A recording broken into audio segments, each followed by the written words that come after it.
செய்திகளை விரிவாக பார்க்கலாம். வரலாற்று சிறப்புமிக்க அதிமுக இறந்துவிட்டதாக மக்களவை எதிர்க்கட்சித் தலைவர் ராகுல் காந்தி தெரிவித்துள்ளார். தமிழ்நாடு சட்டப்பேரவைத் தேர்தல் வியாழக்கிழமை நடைபெற உள்ள நிலையில் இறுதிக்கட்ட பிரச்சாரம் தீவிரமாக நடைபெற்று வருகிறது. மதசார்பற்ற முற்போக்கு கூட்டணிக்கு ஆதரவாக பிரச்சாரம் செய்வதற்கு தமிழ்நாட்டுக்கு இன்று வருகை தந்துள்ள எதிர்க்கட்சித் தலைவர் ராகுல் காந்தி குளச்சல், நாங்குநேரியை தொடர்ந்து ஸ்ரீவைகுண்டத்தில் பரப்புரையில் ஈடுபட்டார். அப்போது பேசிய அவர் சிவகாசி தீ விபத்தில் பலியானவர்களின் குடும்பத்திற்கு இரங்கல் தெரிவித்தார்.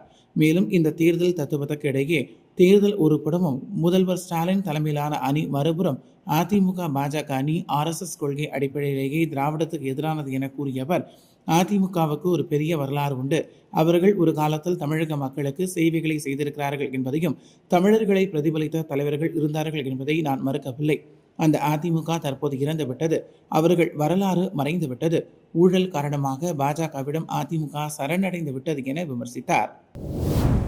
விஜய்க்கும் பாஜகவுக்கும் என்ன தொடர்பு உள்ளது என நமது மூன் தொலைக்காட்சி செய்தியில் வெளியிடப்பட்ட சிறப்பு செய்தியை சுட்டிக்காட்டி விசிக தலைவரும் சிதம்பரம் நாடாளுமன்ற உறுப்பினருமான திருமாவளவன் திருச்சியில் திமுக வேட்பாளர்களை ஆதரித்து வாக்கு சேகரித்தார்.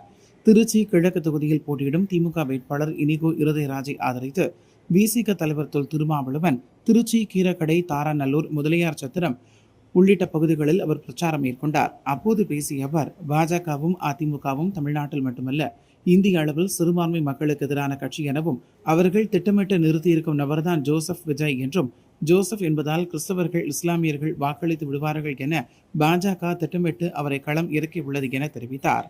மேலும் விஜய்க்கும் பாஜகவுக்கும் என்ன தொடர்பு உள்ளது என்று நேற்று இரவு 8 மணிக்கு மூன் டிவியில் வெளிப்படுத்தி உள்ளார்கள் என குறிப்பிட்ட அவர் RSS நடத்தும் நிறுவனத்தில் விஜய்க்கு பங்கு உள்ளது என்றால் RSS காரர்களும் விஜய்க்கு இணக்கம் இருக்கிறதா இல்லையா என கேள்வி எழுப்பினார்.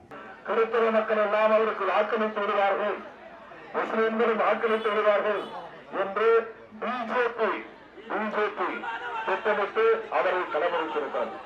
அவருக்கு பிஜேபிக்கு என்ன தொடர்பு என்று இன்று நேற்றைக்கு இரவு 8 மணிக்கு கண்டு மூன் டிவி என்கிற ஒரு டிவியை வெளிப்படுத்தியிருக்கிறார்கள்.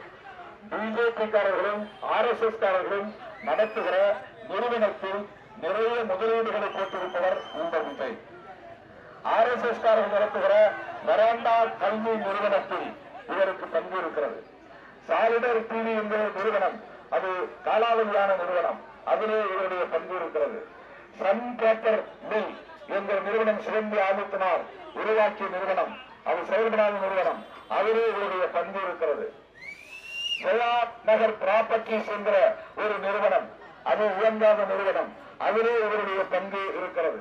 இதையெல்லாம் நடத்துகிறவர்கள் யார் என்றால் குறிப்பாக லொரேண்டா கல்வி நிறுவனம், அதை நடத்துகிறவர்கள் RSS காரர்கள். RSS காரர்களுடைய கம்பெனியிலே அவருடைய முதலீடுகள் இருக்கிறது என்றால் RSS பிஜேபி காரர்களுக்கும் அவருக்கும் இணக்கம் இருக்கிறதா இல்லையா, நெருக்கம் இருக்கிறதா இல்லையா? திருவள்ளூரில் தாவேக தொண்டர்களை ஆதரித்து சாலை வலமாக சென்ற விஜய் வாக்கு சேகரிப்பில் ஈடுபட்டார். அப்போது அவருக்கு தொண்டர்கள் உற்சாக வரவேற்பு அளித்தனர். தமிழக சட்டசபை தேர்தல் வரும் வியாழக்கிழமை நடைபெற உள்ளது. தேர்தலுக்கு இன்னும் 2 நாட்களே உள்ள நிலையில் அரசியல் கட்சியினர் தீவிர வாக்கு சேகரிப்பில் ஈடுபட்டு வருகின்றனர். இந்நிலையில் தாவேக தலைவர் விஜய் இன்று திருவள்ளூர் மாவட்டத்தில் வாக்கு சேகரிப்பில் ஈடுபட்டார். பொன்னேரி, கும்மிடிப்பூண்டி தொகுதி வேட்பாளர்களை ஆதரித்து பஞ்சட்டி பகுதியில் அவர் வாக்கு சேகரிப்பில் ஈடுபட்டார். அப்போது சாலையில் வாகனத்தில் நகர்வலமாக சென்று வாக்கு சேகரிப்பில் ஈடுபட்டார். சாலையின் இருபுறமும் விஜய்க்கு தாவேக தொண்டர்கள், பொதுமக்கள் உற்சாக வரவேற்பு அளித்தனர். விஜயின் இந்த சாலை வலத்தில் அசம்பாவிதங்கள் நிகழாமல் தடுக்க அங்கு ஏராளமான போலீசார் பாதுகாப்பு பணியில் ஈடுபட்டனர். வருமான வரித்துறையின் செயல் ஜனநாயகத்துக்கு எதிரான செயல் என தமிழக காங்கிரஸ் கமிட்டி தலைவர் செல்வ பெருந்தகை குற்றம் சாட்டியுள்ளார். தமிழக காங்கிரஸ் தலைவராக செல்வ பெருந்தகை பதவி வகித்து வருகிறார். ஸ்ரீபெரும்புதூர் தொகுதியில் காங்கிரஸ் சார்பாக இவர் போட்டியிடுகிறார். இந்நிலையில் ஸ்ரீபெரும்புதூர் தொகுதியில் மணிமங்கலத்தில் உள்ள அவரது வீடு மற்றும் கீழ்ப்பாக்கத்தில் உள்ள வீட்டில் இன்று காலை முதல் வருமான வரித்துறை அதிகாரிகள் சோதனை நடத்தியதாக தகவல் வெளியானது. இந்நிலையில் வீட்டில் சோதனை என்ற பெயரில் என்னை வருமான வரித்துறையினர் சிறைப்பிடித்துள்ளனர் என்றும் காங்கிரஸ் கட்சியின் மூத்த தலைவர் ராகுல் காந்தி பிரச்சாரத்தில் கலந்து கொள்ளாமல் இருக்க செய்வதற்காக இப்படி செய்வதாக காங்கிரஸ் மாநில தலைவர் செல்வ பெருந்தகை குற்றம் சாட்டினார். இதற்கு கண்டனம் தெரிவித்த முதலமைச்சர் மு.க.ஸ்டாலின் இந்தியா ஒரு ஜனநாயக நாடு என்பதை மறந்து தேர்தல் பிரச்சாரம் முடிவடைய இன்னும் 48 மணி நேரம் கூட இல்லாத நிலையில் எதிர்க்கட்சியினரை முடக்க தோல்வி பயத்தில் ஒன்றிய பாஜக அரசு செய்து கொண்டிருக்கும் அட்டூழியத்திற்கு தமிழ்நாட்டு மக்கள் தக்க பதிலடி கொடுப்பார்கள் என தனது எக்ஸ் தளத்தில் பதிவிட்டிருந்தார். இந்நிலையில் இதுகுறித்து குன்றத்தூரில் செய்தியாளர்களை சந்தித்த செல்வ பெருந்தகை, பாஜகவின் பின்னால் வருமான வரித்துறை ஒளிந்து கொண்டிருக்கிறது, ஒன்றிய அரசு ஒரு காட்டு மிராண்டித்தனமான ஆட்சி செய்து வருகிறது எனவும் இது ஜனநாயகத்திற்கு எதிரான செயல் எனவும் வேதனை தெரிவித்தார். இந்த தேசத்தின் முகமாகவும் குரலாக இருக்கின்ற ராகுல் காந்தி வருகிறார். ஒரு மாநில தலைவராக நான் தான் அதை ஏற்பாடு செய்ய வேண்டும். நான் தான் குளச்சலுக்கும் நாங்குநேரிக்கும் சங்கரன் கோவிலுக்கும் ஸ்ரீவைகுண்டத்துக்கு அழைத்து செல்ல வேண்டும். நான் அவருடன் சென்று அதை ஏற்பாடு செய்யக்கூடாது என்று என்னை முடக்குவது எந்த விதத்தில் நியாயம்? ஜனநாயகத்தின் மீது நம்பிக்கையுள்ள மக்கள் எல்லாம் இதை வேடிக்கை பார்த்து கொண்டிருக்கிறார்கள். தலைவர் ராகுல் காந்தி தமிழ்நாட்டுக்கு வருவது உங்களுக்கு பிடிக்கவில்லையா? இல்லை மாநில தலைவரான நான் அதை ஏற்பாடு செய்ய வேண்டாம், தடுக்க வேண்டும் என்று நீங்கள் முயற்சி செய்கிறீர்களா? எங்களை கட்டி போட முடியாது, எங்களை நீங்கள் யாரும் அச்சுறுத்த முடியாது. அச்சமில்லை அச்சமில்லை என்று எங்கள் முப்பாட்டன் பாடி வைத்துக் கொண்டிருக்கிறார். நாங்கள்லாம் அதை உள்வாங்கி இருக்கிறோம். ஆகவே இதை வன்மையாக கண்டிக்கிறோம். சுதந்திரமாக வேட்பாளர்கள் நடமாட வேண்டும். வேட்பாளர்களுக்கு பணியாற்றும் தலைவர்கள் சுதந்திரமாக அவர்கள் வாக்கு சேகரிக்க வேண்டும். விருதுநகர் அருகே நேற்று நடந்த பட்டாசு ஆலை வெடிவிபத்தில் சிக்கி 25 பேர் உயிரிழந்த நிலையில் ஆலை உரிமையாளரை கைது செய்ய வேண்டும், உயிரிழந்தவர்களின் குடும்பங்களுக்கு அரசு நிவாரணம் வழங்க வேண்டும் என கூறி உடல்களை வாங்க மறுத்து உறவினர்கள் போராட்டத்தில் ஈடுபட்டதால் பரபரப்பு ஏற்பட்டது. விருதுநகர் மாவட்டத்தில் சிவகாசி உட்பட சுற்று வட்டாரங்களில் 1000க்கும் மேற்பட்ட பட்டாசு ஆலைகள் இயங்கி வருகின்றன. நேரடியாக 1 லட்சம் பேர், மறைமுகமாக 2 லட்சம் பேர் வரை பணியாற்றி வருகின்றனர். இந்நிலையில் விருதுநகர் அருகே வி. முத்துலிங்காபுரம் ஊராட்சிக்குட்பட்ட கட்டனார்பட்டியில் கோவிந்தநல்லூர் கிராமத்தை சேர்ந்த முத்துமாணிக்கம் என்பவருக்கு சொந்தமான வனஜா பட்டாசு ஆலை உள்ளது. DRO உரிமம் பெற்ற இந்த ஆலையில் மொத்தம் 10 அறைகள் உள்ளன. இந்த ஆலையில் புஸ்வானம், சங்கு சக்கர முதலான சிறிய ரக வெடிகள் தயாரிக்கப்படுகின்றன. இந்த ஆலையில் விடுமுறை நாளான நேற்று மொத்தம் 36 தொழிலாளர்கள் பணியில் ஈடுபட்டிருந்தனர். பிற்பகல் 3:10 மணியளவில் பட்டாசு தயாரிப்பதற்கான மூலப்பொருட்கள் வைத்திருந்த அறை பகுதியில் விதிமீறி தொழிலாளர்கள் பணியில் ஈடுபட்டிருந்ததாக கூறப்படுகிறது. அப்போது மருந்து உராய்வின் காரணமாக ஏற்பட்ட வெடி விபத்தில் அந்த அறை வெடித்து சிதறியது. இதனையடுத்து அருகே இருந்த மற்ற 3 அறைகளுக்கும் தீ பரவியது. இதில் 4 அறைகள் முற்றிலுமாக சேதமடைந்தன. இதுகுறித்து தீயணைப்பு துறையினருக்கு தகவல் தெரிவிக்கப்பட்டு தகவலிருந்து சிவகாசி, சாத்தூர், விருதுநகர் தீயணைப்பு வீரர்கள் விரைந்து வந்து சுமார் 2 மணி நேரத்திற்கு மேலாக போராடி தீயை அணைத்தனர். இந்த வெடி விபத்தில் உடல் கருகியும் கட்டிட இடிபாடுகளில் சிக்கியும் 23 பேர் உயிரிழந்தனர். மேலும் 6 பேர் படுகாயமடைந்தனர். விபத்து நடந்த இடத்தில் மதுரை சரக DIG Abhinav Kumar, collector Sukaputra, SP Srinatha ஆகியோர் நேரில் பார்வையிட்டு ஆய்வு செய்தனர்.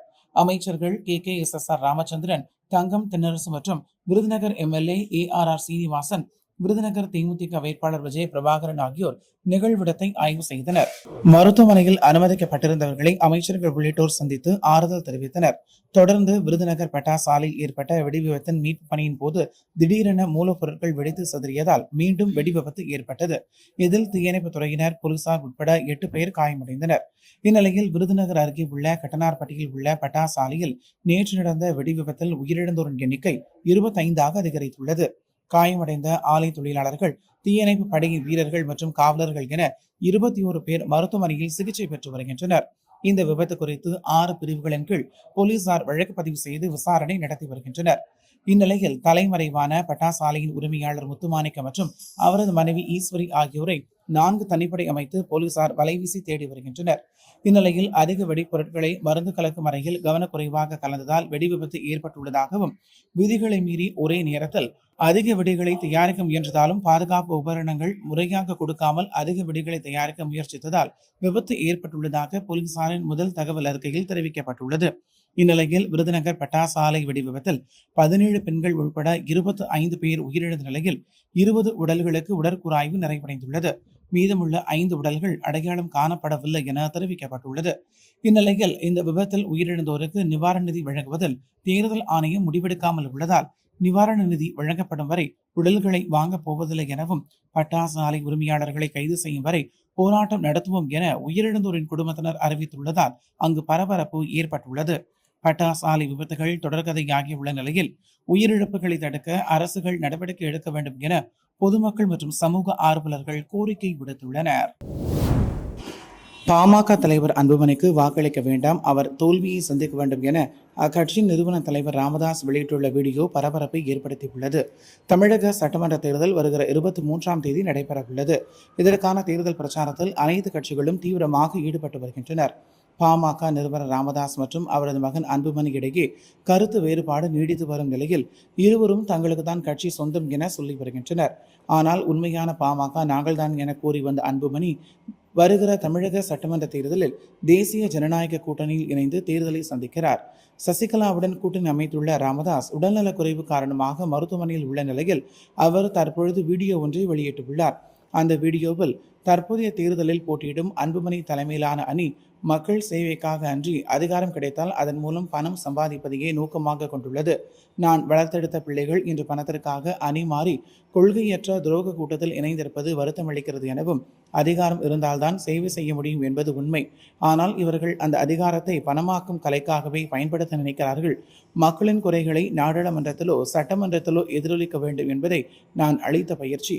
ஆனால் அன்புமணி இந்தியாவிலேயே மிக குறைந்த நாட்கள் நாடாளுமன்ற அவைகளுக்கு சென்றவர் என்ற பதிவை வைத்துள்ளார் எனவும், அரசியல் ரீதியாக மட்டுமின்றி தனிப்பட்ட ரீதியிலும் அன்புமணி நாகரிகமற்ற முறையில் நடந்து கொண்டுள்ளார். பிறந்த நாள், திருமண நாள் போன்ற முக்கிய தருணங்களில் கூட ஒரு மகனாக தன் கடமையை செய்யாதவர். குறிப்பாக அண்மையில் நான் உடல்நலக் குறைவால் பாதிக்கப்பட்டு சேலம் மருத்துவமனையில் உயிருக்கு போராடிய நிலையில் ஒரு வார்த்தை கூட நலம் விசாரிக்க வராதவர் அன்புமணி எனவும், அன்புமணியின் தலைமையிலான இந்த கும்பல் போட்டியிடும் 18 தொகுதிகளிலும் வாக்காளர்கள் விழிப்புடன் இருக்க வேண்டும். இவர்கள் சட்டமன்றத்துக்கு சென்றால் மக்களின் பிரச்சனைகளுக்காக பேசப் போவதில்லை, மாறாக தங்களுக்கு தெரிந்த பணம் பண்ணும் வித்தையை தான் காட்டப் போகிறார்கள். எனவே வாக்காளர் பெருமக்கள் இந்த துரோக கும்பலை நிராகரித்து உண்மையாக உங்களுக்கு சேவை செய்யும் நல்லவர்களை தேர்ந்தெடுக்க வேண்டும் என அன்போடு கேட்டுக்கொள்கிறேன் என குறிப்பிட்டுள்ளார். அப்பனுக்கு பங்கு வைத்த சொப்பன் என்று சொல்லுவார்கள். எனக்கு உழவு பார்த்த பிள்ளை என்று சொல்லுவதற்கு எனக்கு வெட்கமாக இருக்கிறது.